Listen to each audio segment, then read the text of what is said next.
અમદાવાદના ખોખરામાં 7th day સ્કૂલમાં હત્યાના પડઘા ભાવનગરમાં પડ્યા। જે ભાવનગરમાં હિન્દુ સમાજ દ્વારા રેલી કાઢી કલેક્ટરને આવેદનપત્ર આપવામાં આવ્યું છે। વિદ્યાર્થી નયનના હત્યારાઓને કડકમાં કડક સજા થાય તેવી માંગ કરવામાં આવી છે। 7th ડે સ્કૂલને FIRમાં હત્યાના આરોપી તરીકે ગણવામાં આવે તેવી માંગ કરાઈ છે। જે કેસી ગુજરાતી સાથે હિરેન ભાયણી ભાવનગર। बिल्कुल आ खूब निंदनीय घटना है। जे बाळक मृत्यु पाम्यो छे नयन ते खूब होनार बाळक हतुं अने शिक्षाना केंद्र स्कूलनी अंदर आवी घटना बने खूब दुर्भाग्यपूर्ण बाबत छे अने आजे सरकारना माध्यमथी कड़क कारवाई करवामां आवे तेवी अमारी लागणी मांगणी छे।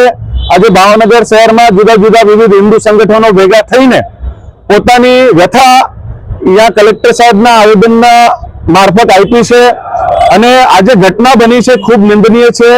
स्कूल अंदर एक नाना बाळक पर आ हमलो करीने जानती मारी नाखवामां आवे तो तेना माटे हूँ मानु छुं कि स्कूल प्रशासन जवाबदार है अने स्कूल प्रशासन लाइसेंस रद्द करवामां आवे तेना मैनेजमेंट उपर पण आज हत्यानो गुनो दाखिल करीने तेनी पर कड़क कार्रवाई करवामां आवे।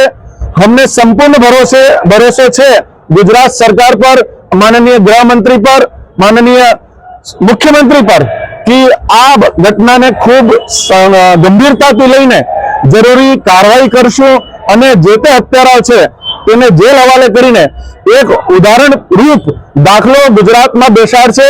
गुजरात कोई दिवस आवी घटनाओने सहन करशे नहीं अने आज घटना छे तेनाथी समग्र हिंदू समाज में रोष छे अने मोटी संख्या में हिंदू समाज अहींया भेगो थयो छे।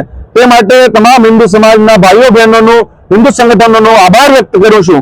पण फरीवार कोई दिवस हिंदू भाईओ ने आवी रीते भेगो थवुं ना पड़े, कोई नयन ने श्रद्धांजलि आपवानी जरूर ना पड़े तेवी मारी लागणी छे अने सरकारने विनम्र अपील पण छे।